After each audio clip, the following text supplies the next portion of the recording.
In the modern world, we measure wealth in billions. Elon Musk, Jeff Bezos, Bernard Arnault, men so rich that entire countries watch their every move. But what if I told you that none of them even come close to the richest man who ever lived? Not the tech billionaires, not the oil kings, not even the emperors of Rome.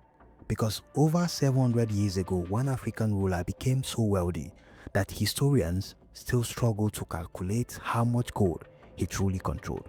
A man whose riches were said to be beyond measurement. A king whose journey across Africa reportedly shattered economies. A ruler so powerful that when he appeared in Cairo, the world changed. His name was Mansa Musa. And this is the story of the richest woman in history. In the year 1324, across the burning Sahara desert, a massive caravan slowly moves towards the holy city of Mecca. Thousands of men march under the desert sun. Soldiers, servants, officials, scholars, and slaves dressed in silk. But what truly captured attention was the gold. Camels carrying bars of gold, gold dust packed into bags, servants holding golden staffs. Witnesses claimed the caravan stretched for miles, and at the center of it all was the ruler of one of the most powerful empires on earth, the Mali Empire. At the time, Europe was still emerging from economic instability. Many kingdoms were poor. Much of the world had never even heard of West Africa's true power. But beneath the sands of the Sahara, Mali controlled something the world desperately needed: gold, and not just small amounts of it.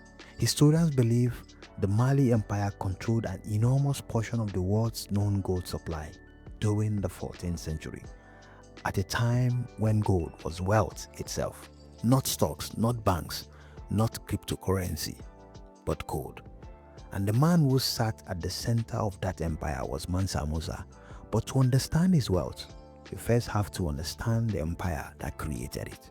Long before European colonial powers arrived in Africa, West Africa was home to advanced kingdoms, trade routes, universities, and powerful rulers. And among them, Mali became one of the greatest. The empire rose after the decline of the Ghana Empire and expanded through military conquest and trade. Its strategic position allowed it to dominate the trans-Saharan trade network. Salt moved south, gold moved north, and wealth flowed directly into Mali. Cities like Timbuktu became major centers of commerce and learning. Scholars traveled there, books were traded there, mosques and libraries were built there. This was not a forgotten desert kingdom. This was a global economic power, and when Mansa Musa took the throne around 1312, the empire expanded even further. Under his leadership, Mali reportedly stretched across vast parts of West Africa. But Musa was not just a conqueror, he was deeply religious. And in 1324, he decided to make the pilgrimage to Mecca, the Hajj, a journey that would make him legendary forever. At first, few people outside West Africa knew who Mansa Musa was. That changed almost immediately. As the caravan crossed through cities and trade centers, stories began spreading, stories of unimaginable wealth. Arab chroniclers described a procession unlike anything they had ever seen. Some accounts claimed he traveled with tens of thousands of people. Others described hundreds of camels carrying gold. And everywhere he went, he spent money freely. He donated gold to the poor. He rewarded officials. He bought goods at enormous prices. And when the caravan finally arrived in Cairo, the effects became impossible to ignore. According to historical accounts, Mansa Musa distributed so much gold in Egypt that the value of gold reportedly dropped for years afterward. Think about that for a second. One man arrived in a foreign land and released so much wealth into the economy that it affected the price of gold itself. Modern historians debate how severe the inflation really was.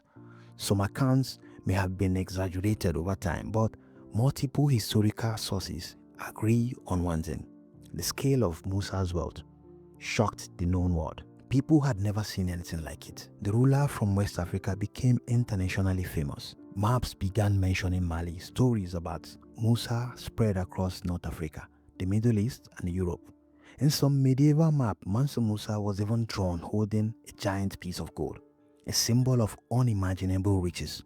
But here's where the story becomes even more fascinating. Musa's true power was not just about spending wealth, it was about controlling the source of wealth itself. At the time, gold fueled global trade.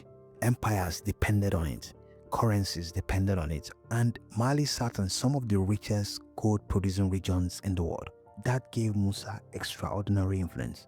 Imagine if one ruler today controlled a massive percentage of the world's oil, rare earth minerals, and financial reserves at the same time. That was the level of economic power Mali possessed. But unlike modern billionaires, Mansa Musa's wealth was tied directly to an empire: the land, its resources, the trade routes, the taxes, the labor, which makes calculating his net worth nearly impossible. And that is why historians still debate whether he was truly the richest person in history. Because how do you even measure wealth across completely different eras? Do you compare raw gold ownership, share of global GDP, political power, economic influence? If we compare individuals using modern inflation estimates, figures online often claim Musa was worth hundreds of billions or even trillions of dollars. But many historians caution against taking these numbers literally. There's no precise calculation, no bank records, no Forbes list from the 14th century. What historians can confirm is that Musa possessed extraordinary wealth on a scale that stunned the medieval world. And depending on how wealth is measured, he may have indeed have been the richest human who ever lived. But he's not the only contender. Throughout history, other rulers also controlled enormous wealth. Augustus Caesar ruled the Roman Empire at its peak and controlled vast state resources. Some estimates suggest Rome represented a huge percentage of global economy during his region. Then there was John D. Rockefeller, whose dominance over the oil industry made him the richest American in modern history. And Jacob Fugger became so powerful during the Renaissance that he influenced kings and emperors through banking.